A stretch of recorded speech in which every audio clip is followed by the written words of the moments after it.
Débat, the honourable member for Vancouver Kingsway. Thank you, Mr. Speaker. I will be sharing my time with the honourable member from Western Arctic. I am incredibly pleased to stand up and proud to speak on what I think is one of the most excellent motions that have been presented in this House this session. And this is the Opposition Day motion drafted by my colleague from Trinity Spadina. And for all the Canadians watching right now, I'm going to read this motion, and I'd like them to consider whether they think this is something they'd like their federal government to vote for and agree with. That this House call on the government to commit in Budget 2013 to a long-term, predictable, and accountable federal infrastructure plan in partnership with other levels of government, as recommended by the Federation of Canadian Municipalities and the Canadian Chamber of Commerce, in order to A, improve Canada's lagging productivity, B, shorten commute times, and C, fix Canada's crumbling infrastructure. Now, I would venture to guess, Mr. Speaker, that from coast to coast to coast, when Canadians hear that motion, they would be hard-pressed to see how anybody could disagree with a single word in there. Yet the Conservative government, their federal government, has indicated that it's going to vote against this motion. And you've heard a variety of reasons for that, none of which make sense, and I'll leave it up to the Canadian public to pass judgment on whether or not they think that this motion is worthy of support or not.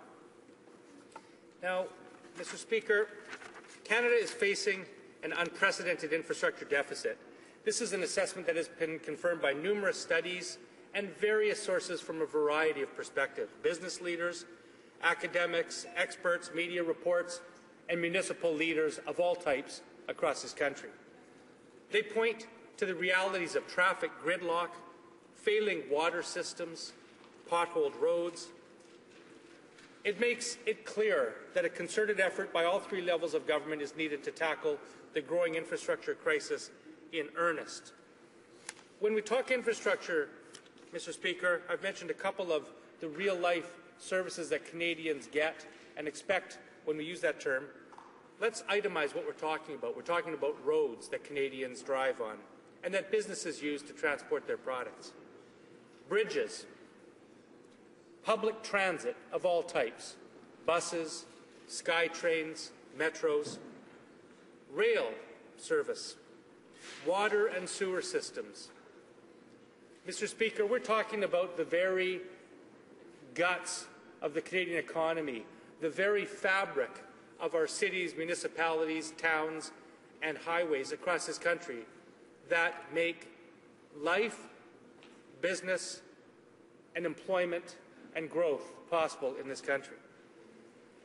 Now, population growth and increasing urbanization are outpacing investment in infrastructure.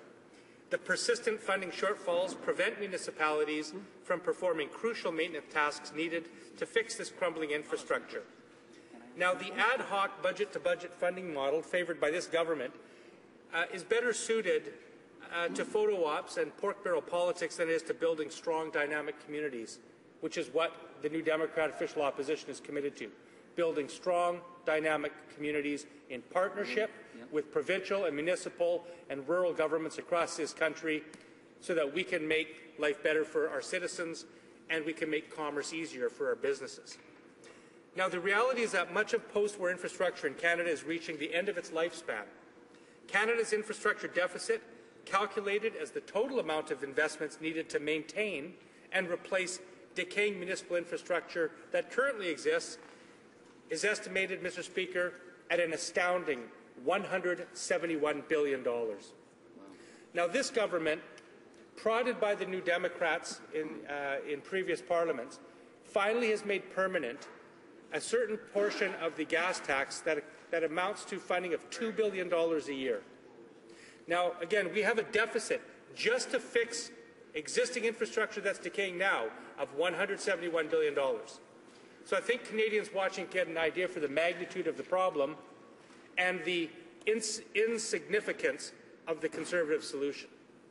We need more, Mr. Speaker. For 5 years, the New Democrats have been calling for a permanent infrastructure program to deal with this current deficit as responsible legislators, as responsible parliamentarians. rather than downloading responsibility to local governments, as I must say the previous Liberal government did in the 90s. I'm going to pause and just say that the Liberals repeatedly stand themselves and say, let's not talk about the past, let's look to the future. Well, if I had the record that the Liberals have of downloading infrastructure costs onto the provinces, of slashing budgets and dumping the problems of federal financing onto the backs of provincial and municipal governments, I wouldn't want to look at that record either. But it's a reality, Mr. Speaker, and it should be noted by Canadians, because if you don't know where you've come from, you won't know where you're going. Now, Mr. Speaker, a long-term, predictable and accountable federal infrastructure plan, in partnership with other levels of government, will help our cities adapt to the 21st century economy, sustain economic growth, reduce commuting times and improve Canadian standard of living.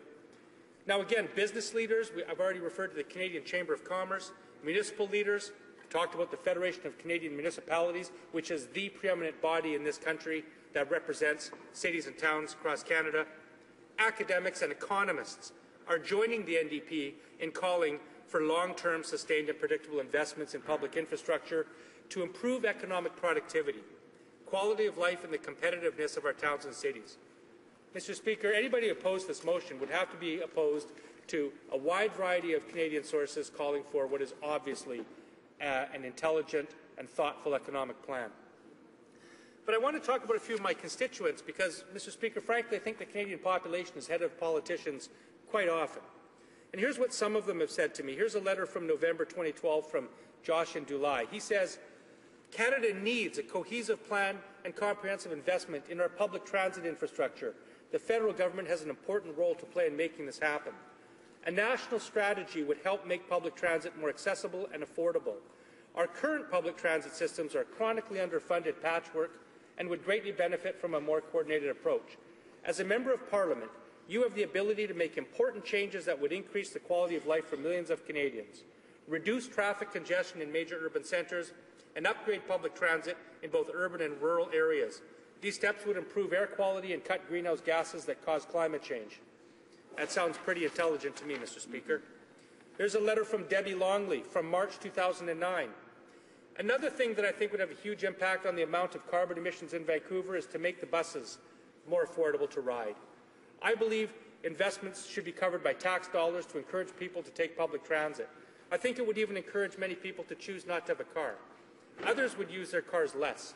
I am a single mother, and it can be expensive to take the bus with children. This could also help unemployed people to be mobile to find work. Again, I think pretty devastating logic. From Chardon Labrie, I am fed up with the transit system since the snow started.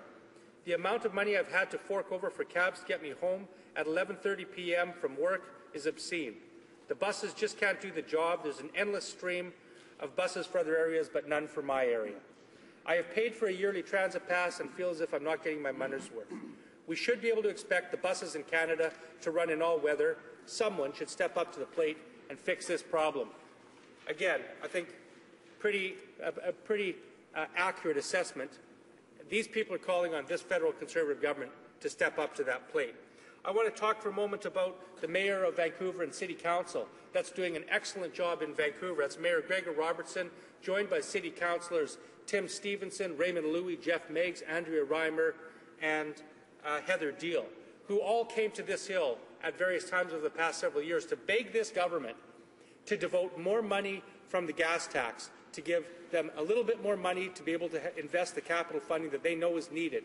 We know that cities and towns have the bulk of responsibility for delivering public services in Canada. We also know that they receive only 8 cents out of every dollar of taxes collected. So it only stands to reason, Mr. Speaker, onerous responsibility, light revenues, we have to change this mismatch. Now, what's being called for by my honourable colleague is nothing more than common sense. Long-term, predictable, stable funding. And that's something that we need to do to fix our roads and highways, improve our sewer systems and water supply, get our wastewater and drinking water treatment facilities up to snuff, fix our bridges. Mr. Speaker, I'm the critic for international trade.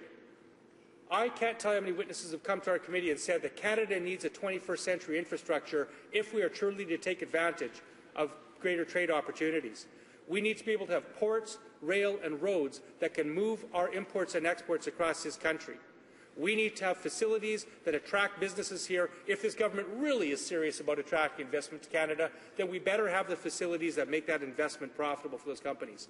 So, Mr. Speaker, I'm going to conclude just by saying I call on the Conservative government to put ideology aside, do the right thing, listen to Canadian taxpayers, listen to the bodies across this country, listen to common sense, and support a motion that is intelligent, needed, and well-drafted.